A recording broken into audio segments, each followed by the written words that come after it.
Hola, yo soy Carla Rivera y el día de hoy vamos a comprobar por qué México es líder en corrupción e impunidad.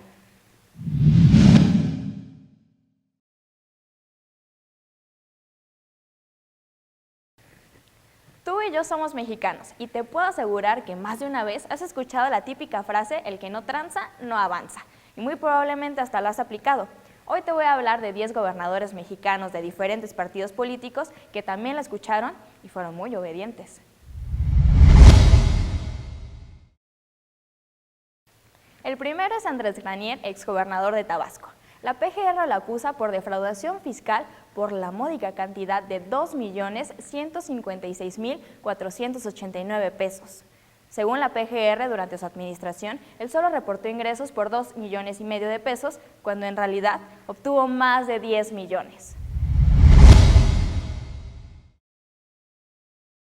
Después tenemos el caso de Tomás Yarrington en Tamaulipas, a quien se le asocia con un caso de lavado de dinero en Estados Unidos y, según autoridades de Texas, compró una propiedad en una isla con recursos del narcotráfico.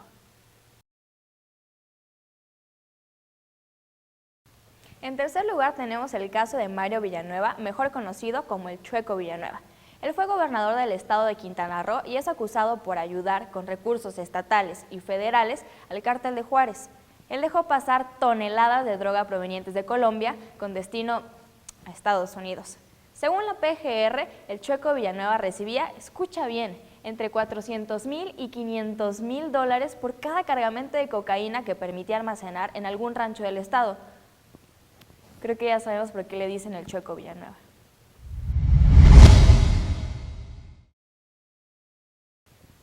Continuamos con Narciso Agúndez, quien fue gobernador de Baja California y en 2012 fue detenido por haber vendido propiedades del gobierno a un exclusivo fraccionamiento en Los Cabos.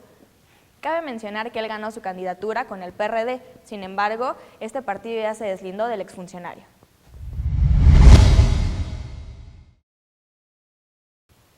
Si lo anterior no te sorprendió, escucha el caso del exgobernador de Chiapas. Él enfrenta actualmente 8 procesos penales que van desde el homicidio hasta la defraudación.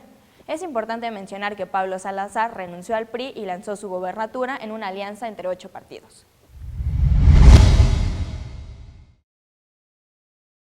En el número 6 se encuentra Moreira, quien fue gobernador de Coahuila y dejó un endeudamiento por 30,000 millones de pesos.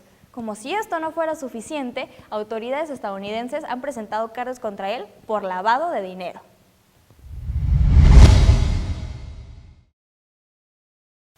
Continuamos con el caso de Arturo Montiel. Él fue investigado por la supuesta posesión de una fortuna y propiedades en el extranjero. Se hicieron las investigaciones, no se encontraron pruebas y, como siempre, fue exonerado. Lo importante aquí es que Montiel buscaba la presidencia con el PRI, pero declinó cuando otro aspirante dijo que él tenía las pruebas de la existencia de esas propiedades.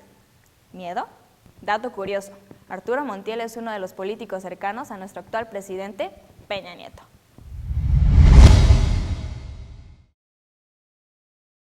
En el número 8 se encuentra Mario Marín, que tal vez recuerdes por aquella conversación telefónica con un empresario libanés donde supuestamente se le implicaba con la detención de la periodista Lidia Cacho.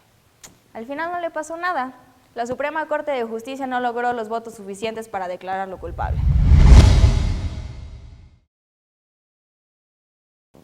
También tenemos el caso del exgobernador de Oaxaca, Ulises Ruiz, quien en el 2006 desalojó un plantón de maestros del CENTE con la Policía Federal, dejando un saldo de 20 muertos y 1.300.000 alumnos sin clases durante 5 meses.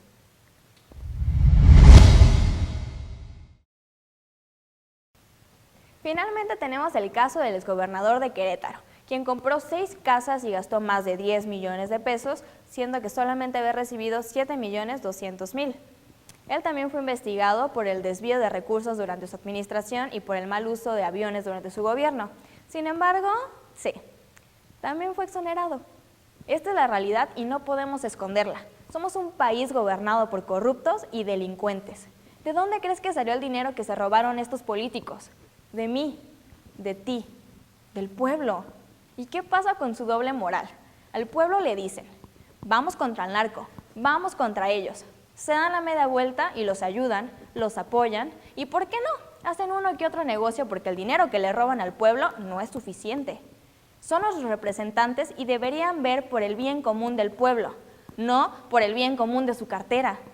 Lo peor es que hacen sus tranzas, se hacen las investigaciones y las autoridades nunca encuentran pruebas suficientes para decir que son culpables.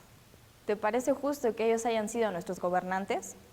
Yo soy mexicana, tú eres mexicano, y ambos sabemos que vivimos en un país con injusticias, con malinchismo y sobre todo con mucha corrupción. Sin embargo, todo esto nos da la oportunidad para hacer algo para cambiarlo. ¿Tú qué haces por México? Yo quiero un país mejor y estoy segura que tú también. Comparte esta información. No dejemos que los errores del pasado se vuelvan a cometer. Esto ha sido todo por el día de hoy. No olvides agregarnos en nuestras redes sociales para mantenerte informado durante toda la semana. Nos vemos el siguiente lunes y mientras tanto, estaré investigando qué sucede en México. Soy un hombre del pueblo, harto de trabajar. Mi vida es el trabajo, pero me pagan mal. Las leyes están hechas a favor del patrón. La ley no escucha al pueblo, paloma, aunque tenga razón.